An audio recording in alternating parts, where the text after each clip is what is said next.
जय बाळा मित्रांनो, मी सांगली प्रवीण. तर आज आता इथं मलटेन गावामध्ये पाऊस भरपूर पडलेला आहे आणि बाळमामाच्या बकरीसने आता चारा काय खायला नाही इथं. सगळ्या काळ्या रानात जायचं तर सगळा चिक्कूल झालेला आहे ना, त्यामुळे चारा नसल्यामुळे आता आम्ही असं हे बघू शकताय अशा प्रकारे लिंब पाडायला चालू तिथं.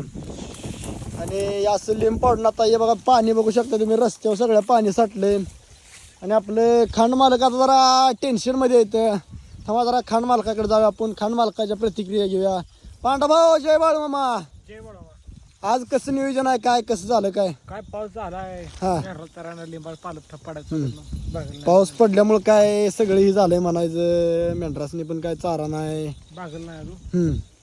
मग आज आता उपाशी जायचं खांड घरी. आज जरा कतच आहे म्हणजे बागडे जसं पण कसं आहे जरा मला लय उतारा नाही आज 2 महिने झालं पाऊस नसल्यामुळे मला लय चारा.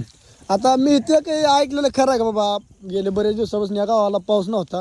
2-2.5 महिने म्हणजे पाऊस नव्हता. म्हणजे मे महिन्याला पाऊस पडला हा, तेव्हापासून आता पावला पालखी आलं पहिल्यांदा धरलं पाऊस पडलाय. जशी बाळूमामाची पालखी आली तेव्हापासून पाऊस चालूच झालाय म्हणायच्या गावाला. म्हणजे तिथली गावकरीची काय म्हणते, ही सगळी जी कृपा आहे ती बाळूमामाचीच कृपा आहे म्हणते ती. गावकरी पूर्ण आनंदात पाहिजे. जय बाळूमामा माऊली. जय बाळा.